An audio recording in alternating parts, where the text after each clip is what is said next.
यशोमती मैया के नंद लाला। सुलक्षणा, ये क्या कर रही हो? ये बीच मार्ग पर ही तो आ गई हूँ मैं। मुझे यही सबके सामने उत्तर चाहिए जशोदा जी। बताओ, अभी बताओ, ये चोरी और मेरी जो इतनी हानि हुई है उसके बारे में क्या करोगी आप? बोलो।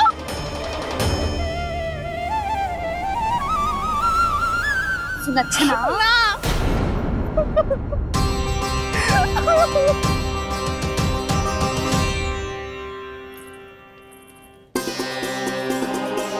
सुलक्षणा, देखो हम पता लगा लेंगे, जो भी आवश्यक होगा वो सब कुछ करेंगे हम। हाँ, किंतु पहले तुम भीतर चलकर शांति से बैठो और हमें बताओ तो सही क्या हुआ है।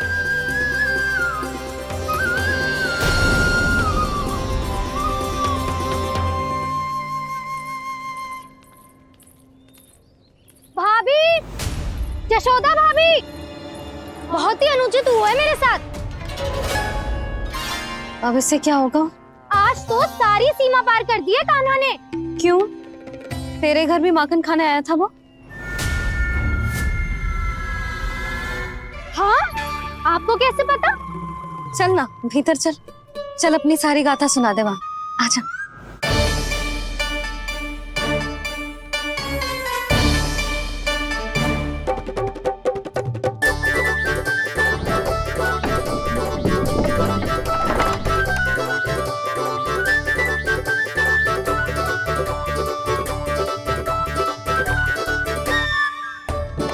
ये दोनों एक साथ आ गई।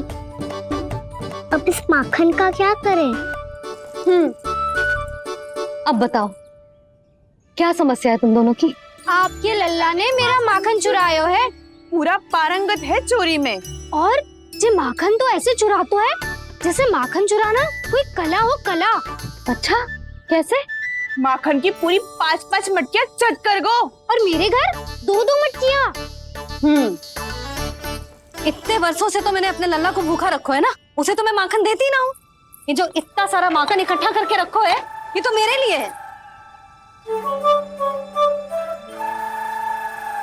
सुलक्षणा, कस्तूरी, कान्हा को यदि माखन खाना होता तो अपने घर में खाता ना, तुम्हारे यहाँ क्यों जाता भला? अच्छा ये बताओ, वो तुम दोनों के यहाँ आया कब था? मंदिर की भोग आरती के समय।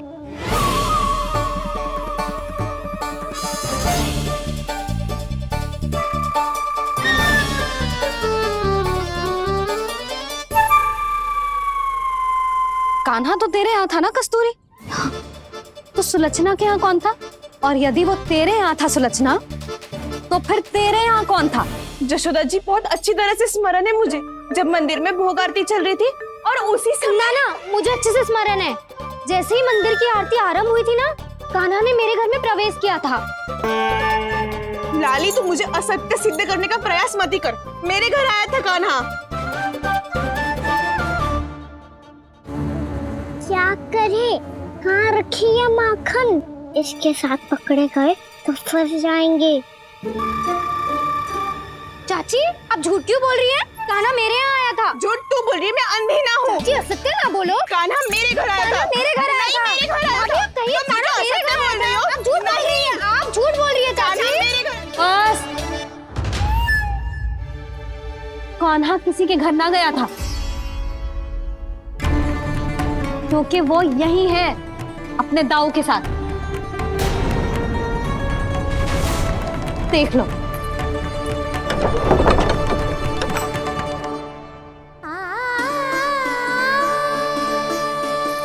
आओ।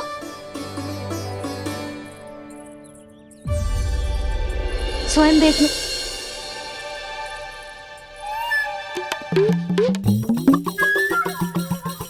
जब मंदिर की घंटी बजी थी ना, तो हम दोनों इनके साथ ही थे, और जब आरती की घंटी बजी ना, तब हम द्वार बंद करके चली गई। क्यों जीजी? हाँ, और तब भी ये दोनों यहाँ सो रहे थे।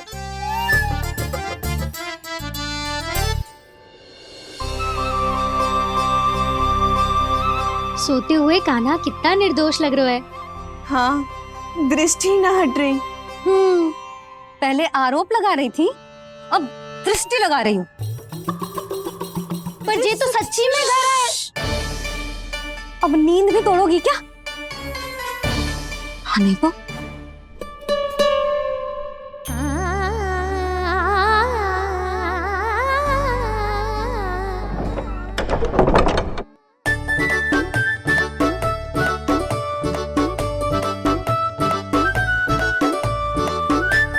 बाल बाल बच गए।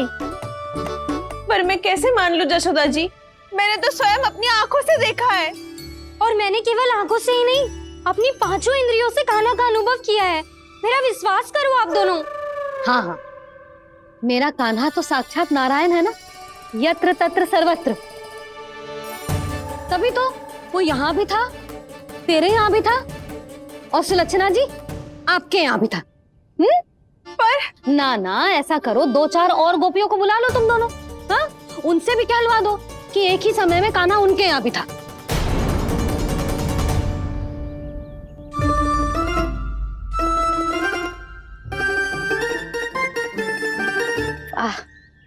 माखन तुम दोनों के मुंह पे लगो है, और माखन चोर मेरे लल्ला को बुला रही हो दोनों। नाना जशोदा जी, जे माखन तो कान्हा नहीं खिलाया मुझे।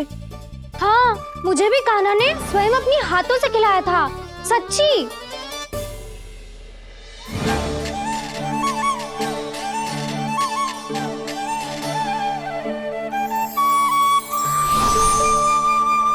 क्या हो कैसे हो, ये सब मैं ना जानती जशोदा जी। बाहर इतना कोलाहल क्यों हो रहा है? जैसे सुलक्षणा चाची और कस्तूरी झगड़ा कर रही है। ये क्या है? माखन है दाऊ। और ये आया कहाँ से? ये वाला कस्तूरी के घर से और ये वाला सुलक्षणा चाची के घर से। तुम उन दोनों के घर हो भी आए? कोई इतने प्रेम से बोला है तो जानो तो चाहिए ना दाऊ। बस इतना जानती हूँ कि आपके कान्हा ने मेरा सारा माखन समाप्त कर दियो। पर बाहर का कोलाहल तो कुछ और ही कथा कर रहा है। आप फिल्म चख के देख लो, तो आपसे ही पता चल जाएगा कि इसमें कितना प्रेम है। चुरा के ना लाए हो दाऊ, पूछ के लाए हो। विश्वास करो जशोदा जी, स्वयं कान्हा ने मेरा माखन खायो और बलराम के लिए भी लेके गो। हाँ, जही तो मुझसे भी कहा था उसने कि दाऊ को खिलाना है, ले जाऊं। अधिक सोचोगे तो सोचते ही रह जाओगे। लो ना दाऊ।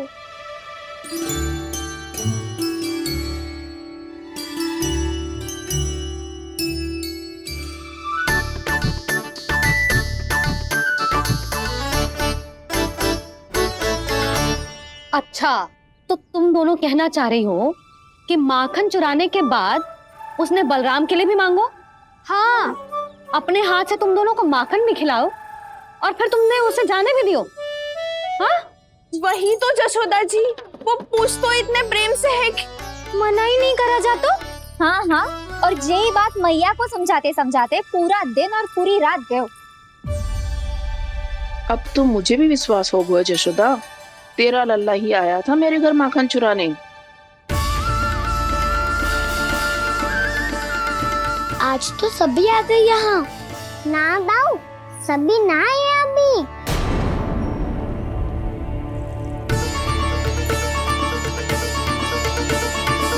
जानकी छोटी है अभी, ये सोच के मैंने बात को जाने दी, तो उसका लाभ उठाओ सावित्री ने। फिर भी मैंने कछु ना कही, तो अब तुम सबका साहस इतना बढ़ गया है कि तुम सब आपस में मिल गई। क्या लगता है तुम सबको कि तुम सब मिलकर मेरे फूल से निर्दोष बालक पर आरोप लगाओगी और मैं चुपचाप सुनती रहूंगी? हाँ, पर आरोप कौन लगा रहा है जशोदा? कान्हा ने सच्ची में माखन चोरी की है। कान्हा ने सच्ची में माखन चोरी की है, तो सिद्ध करो ना। अब किसी ने कान्हा के लिए एक शब्द भी कही ना, तो या तो साक्ष्य लेकर आओ या उसे रंगे हाथ पकड़ के लाओ। पर जशोदा जी, अब इस घर में प्रवेश उसी को मिलेगा जो साक्ष्य लेकर आए। ना तो अपने आरोप को वापस लो और अपनी भूल स्वीकार करो। अब किसी की एक भी ना सुनूंगी मैं। हाँ नहीं तो कान्हा, अति हो गई है, अब बंद करो ये माखन चोरी का खेल। गोपियाँ अब साथ नहीं बैठेगी, सब मिलकर कोई ना कोई योजना अवश्य बनाएगी तुम्हारे विरुद्ध।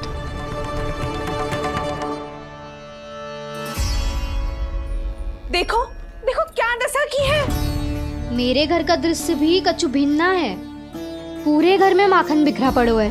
ऐसे ही चोरी होती रही तो हम परमानंद जी के साथ व्यापार कैसे करेंगे और धनवान कैसे बनेंगे? पर समस्या तो ये है कि हमारी बात मानने को यशोदा जी तैयार ही ना है। अब उनके लिए साक्ष्य कहाँ से लाए हम, और कैसे? हमें कान्हा को रंगे हाथों पकड़ना पड़ेगा। जितना आसान लग रहे हो है उतना आसान ना है उसे पकड़ना। जैसे ही मेरे हाथों ने उसके पाँव को छुआ था, अचानक ही जाने कहाँ खो गई थी मैं। उसके बाद क्या हो मुझे कछु पतो ही ना चला। ऐसो है वो कन्हैया। अरे बावली, नन्हा सा बालक है वो, कोई सिद्ध चमत्कारी साधु महात्मा थोड़ी है। साधु महात्मा को तो पता ना मौसी, पर चमत्कारी अवश्य है, क्योंकि मेरे साथ भी ऐसा ही हुआ था। चिंता मत करो मौसी, 2 गुणों से भी अधिक मिलेगा। भूखे की भूख मिटाने का पुण्य प्राप्त किया है आपने। मधु से भी अधिक मीठी बातों के चमत्कार से बहका दिया था मुझे भी उस माधव ने। मेरा अनुभव भी इन सबसे समान ही है मैया। उसके छूते ही सारी सूध बूध भूल गई थी मैं। जाने क्यों अपने ही हाथों से सारा माखन दे दिया था मैंने उस नंद किशोर को। वैसे ये तो सच है कि उसकी मुरली की धुन के सम्मोहन में मैं भी खींची चली गई थी उसके पास। पर तुम सब जो कह रही हो उस पे तो मुझे भी विश्वास ना है, तो जशोदा को कैसे होगा? पर मौसी, सत्य तो ये है कि मेरे साथ भी बिल्कुल ऐसा ही हुआ था। अपने हाथों से माखन खिलाकर मेरा मन भी मोह लिया था उस मनमोहन ने। वैसे माखन खिलाकर मेरा मन भी हर लिया था उसने। ऐसा मनोहर है वो।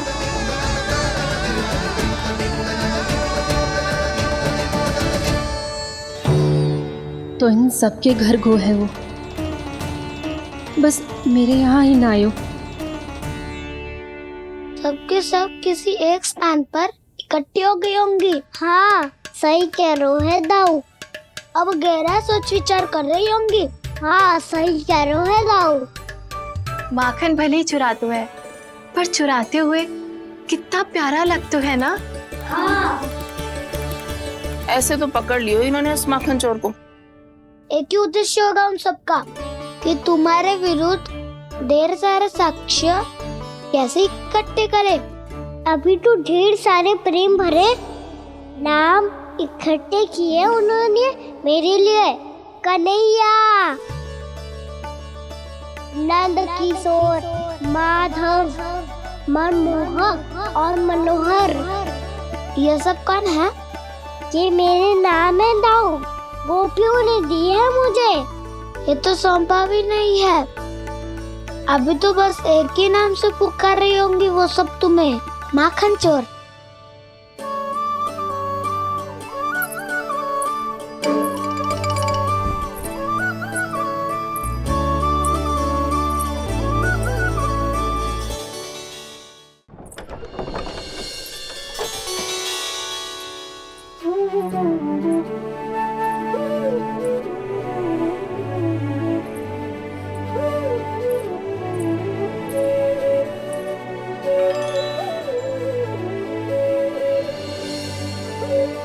देखो तो चिच्ची, कैसे निश्चल और निर्दोष लग रहे हैं दोनों, ऐसे जैसे स्वयं नारायण का स्वरूप हो।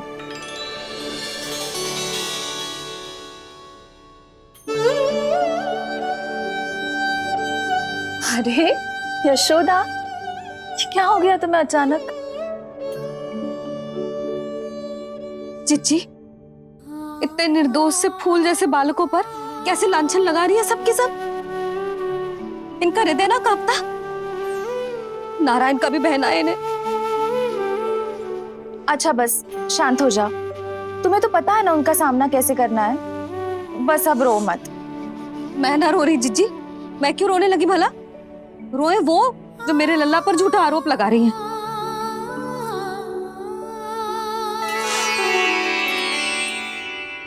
कान्हा, बलराम, उठ जाओ दोनों, उठ जाओ। चलो दूध पी के शक्तिशाली हो जाओ दोनों। लो।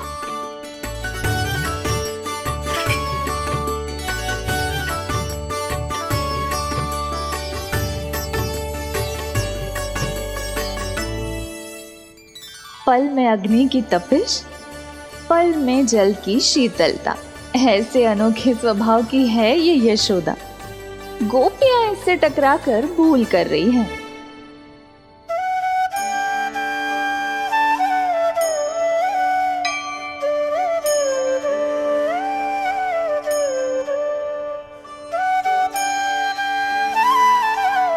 हमें कोई योजना बनानी पड़ेगी। कहाँ खोई हो तुम सब? उसके भोलेपन में, उसकी मनमोहक मुस्कान में, उसकी सम्मोहक गहरी आंखों में, उसकी मीठी बातों में।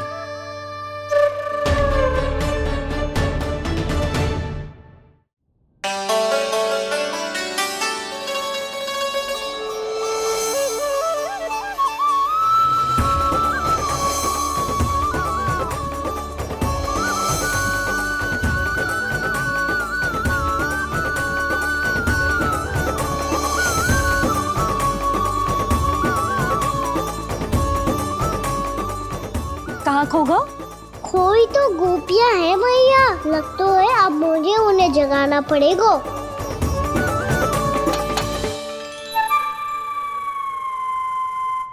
तुम सब तो उसके बारे में सोच सोच के जाने कहाँ खो जाती हो और चली हो उस माखन चोर को पकड़ने। पर कोई ना कोई उपाय तो निकालना पड़ेगा। कोई ऐसा उपाय जिससे हम उसकी मीठी बातों के जाल में ना फंसे और उसकी मुस्कान से मोहित ना हो जाए। सबसे अधिक संकट तो उसकी आंखों से है। पर ये संभव कैसे होगो? उसे देखते ही हम नारायण नारायण का जाप आरंभ कर देंगे। मन नारायण में रमेंगो तो उसकी माया हमें ठग ना पाएगी। पर अब प्रश्न ये है कि हम उसे रंगे हाथों पकड़ेंगे कैसे? हम सबके यहाँ तो वो माखन चोरी कर चुका है। अब किसके यहाँ जाएगा वो माखन चोरी करने? मेरे यहाँ।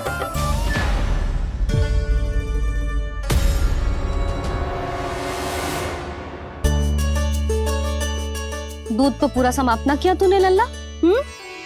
गौ माता रुष्ट हो जाएंगी।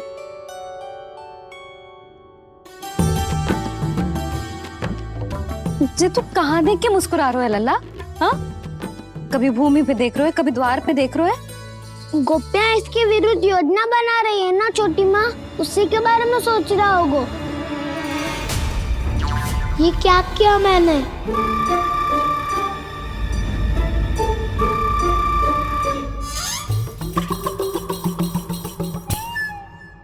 तो तुम दोनों ने हमारी बातें सुन ली।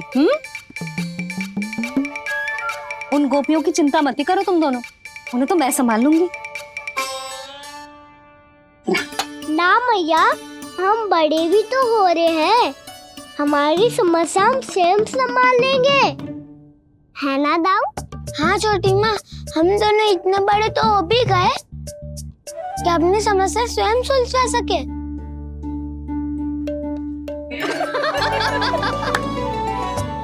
आप दोनों हंस क्यों रहे हो? ये हंसने की बात नहीं है, हम सच्ची में बड़े हो गए हैं। हाँ, बड़े तो तुम हो ही गए हो। जे पकी पकी मूछें जो निकल आई हैं तुम दोनों की, हिम जैसी श्वेत।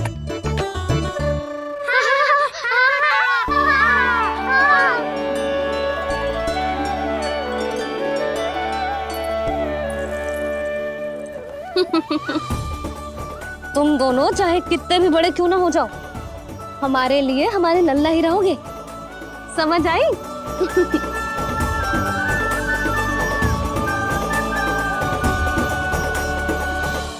तो जशोदा जी की पक्की सखी हो, फिर तुम हमारी सहायता क्यों करोगी? क्योंकि मुझे पता है कि कान्हा निर्दोष ना है। मैंने स्वयं देखा है उसे कस्तूरी के घर से माखन लेके जाते हैं। सुन लियो भाभी, और अब मुझे झूठा बोल रही थी। जे आपस में झगड़ने का समय ना है लाली, उसके विरुद्ध इकट्ठा होने का है। पर अगली चोरी प्रभावती की यहाँ होगी, जे पक्का कैसे करे? एक उपाय है, उससे कान्हा प्रभावती चाची के घर पक्का आ जावेगो। सच्ची? मेरे कहने का अर्थ है कि वो आएगो, ये तुझे कैसे पता? हाँ, ऐसे पता है ये मत ही पूछो, पर आपको उसे लुभाना होगा। किसी तरह उसे पता चलना चाहिए कि आप कौन से समय घर पे ना रहोगी, और ये भी कि वहाँ बहुत सारा माखन रखो है। बस फिर अपने आप जाल में फंस जावेगो। हे नारायण, कस्तूरी का उपाय सफल कर देना। मैं भी वही अनुभव करना चाहती हूँ जो इन सब ने अनुभव किया है। बस तो फिर तू उसे अपने घर बुलाने की तैयारी कर प्रभावती, और हम सब लोग वहाँ चुप कर बैठ जाएंगे। फिर जैसे ही वो वहाँ आएगो, हम सब उसे चारों ओर से घेर लेंगे और रंगे हाथों पकड़कर जशोदा जी के घर लेकर जाएंगे उसे। आपके लल्ला ने मेरा माखन चुरायो है, पूरा पारंगत है चोरी में। और जे माखन तो ऐसे चुराता है जैसे माखन चुराना कोई कला हो, कला। अब तो मुझे भी विश्वास हो गया जशोदा, तेरा लल्ला ही आया था मेरे घर माखन चुराने। संसार के कपट से अनभिज्ञ है मेरा लल्ला, भोला भाला है। ऐसे निर्दोष पर आरोप लगाते इन्हें तनिक भी लज्जा ना आती।